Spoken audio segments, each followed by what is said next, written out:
Ok, ahora vamos a centrarnos propiamente en los contenidos de una forma general, hasta lo máximo que puedan ver sus ojos en cuanto a temas. Vamos a darnos cuenta que es un curso acerca de GNU Linux, es decir, Linux y las series de utilidades que se pueden usar para hacer todo de una forma lo más simple posible y lo más posiblemente aplicada desde la línea de comandos. Por eso me refiero a que en realidad no es un curso de cómo utilizar Webmin o cómo dibujar en GIMP, ni tampoco es un curso de cómo desarrollar en Python o de cómo hacer em, shell scripts avanzados, sino es darle soluciones reales a los problemas que se van presentando durante la construcción del servidor, aunque sí incluye shell y sí incluye cierta lectura o modificación de algunos scripts a el nivel más básico posible para que todo el mundo lo entienda. Y de ahí ya cada persona puede dejar volar su inspiración y su imaginación en la construcción de otros scripts más complejos o en la instalación de otros programas. Ok, voy a enseñar acá. Esta es la plataforma de lanzamiento, como he apodado.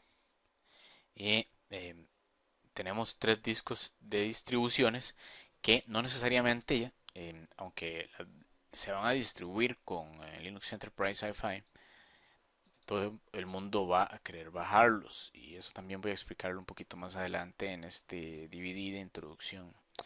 Que tenemos el Debian 4.0, que fue el primero con el que empezó el proyecto. Luego aquí tenemos 6.0, tenemos una versión Nopix 705.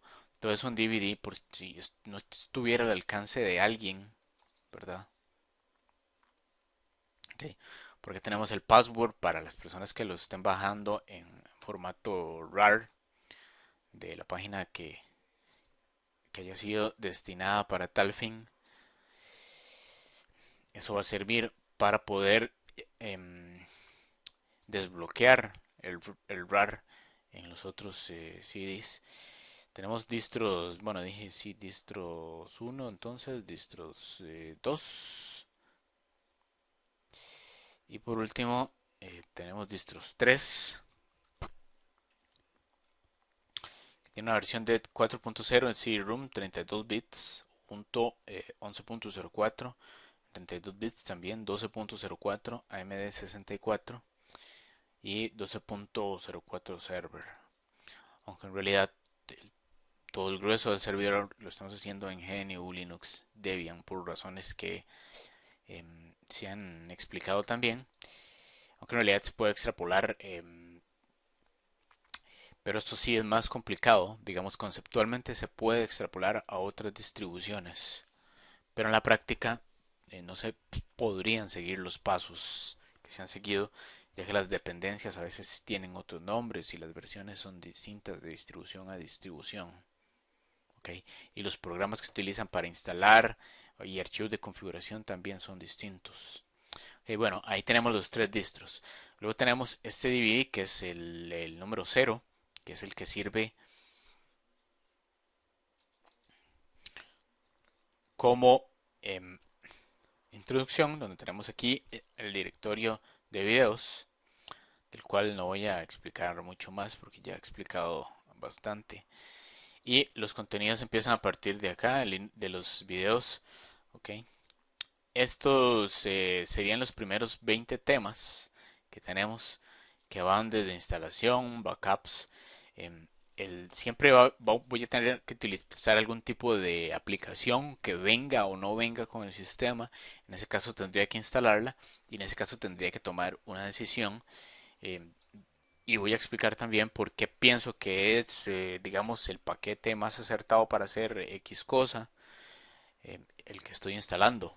Porque no solamente es instalar por instalar, sino hay que fijarse en muchas cosas, como compatibilidad, qué tipo de paquetes, el tamaño, la simpleza de lo que estamos haciendo también, y cómo van a coordinarse las relaciones entre los diferentes programas del sistema. Ok, todo eso em, ahí se va a ir a estar explicando en cada uno de los paquetes dentro de cada uno de los DVDs. Ok.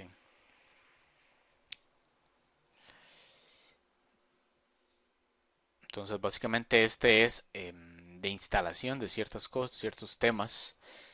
Luego tenemos el número 2. Ese era el más importante, digamos, en un principio, porque comprende las bitácoras. Luego vamos a hacer otra aclaración al respecto. Luego tenemos este que es el updates, que son, digamos, actualizaciones que le hice a esas primeras bitácoras que son realmente necesarias, tanto de sistema, eh, cuando estamos pasando, por ejemplo, de una versión de una distribución 5.0 a 6.0, que son las precauciones que tenemos que tomar en cuenta, cuál es la diferencia entre IP versión 4 y punto 6.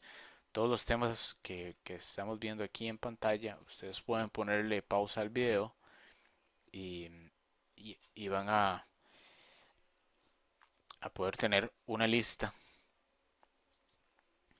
de qué son, y conforme vayan avanzando me van a dar la razón de por qué es que se han tratado todos estos temas. Ok. Algunos temas pues van a ir perdiendo cierta actualidad. No, no llamemos preponderancia, sino actualidad. Pero a nivel conceptual nunca van a perder, digamos, la esencia de lo que hay que hacer. Entonces muchas veces tal vez se refiere tal vez a instalar una cosa más, una dependencia más, o cambiar un número en alguna de las versiones. Em, Digo esto principalmente porque siempre he recomendado que si tenemos que instalar sistemas, redes, formar alguna compañía, optar por lo mejor. Es decir, que si yo he mostrado aquí ejemplos en computadoras de 32 bits, que cuando empecé a hacer las bitácoras eran más utilizadas, inclusive en mucho a nivel de servidor, y tenemos que decidir entre un equipo de 32 y uno de 64 bits, evidentemente si podemos vamos a elegir muy posiblemente el de 64 bits y no se van a tener a que yo he mostrado algo con 32 bits. Hay un poco ahí de sentido y común y experiencia que también van de la mano, y más lo que podamos consultar a la hora de tratar cada tópico. Okay.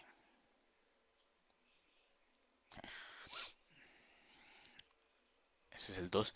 Pero sin embargo se toman en cuenta otros temas, por ejemplo este de cómo eh, hacer algún sistema de alertas que nos indique la salud de los estados de los servidores.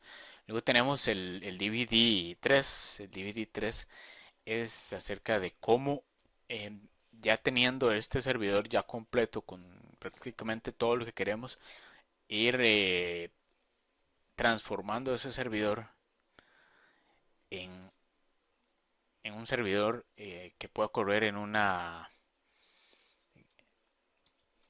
formación de clúster, ¿ok? Es decir, en alta disponibilidad para ofrecer esos servicios a más personas. Y, tratamos temas conceptuales de mucho interés y sobre todo prácticos de cómo poder irle dando ese nivel a ese servidor. ¿Ok?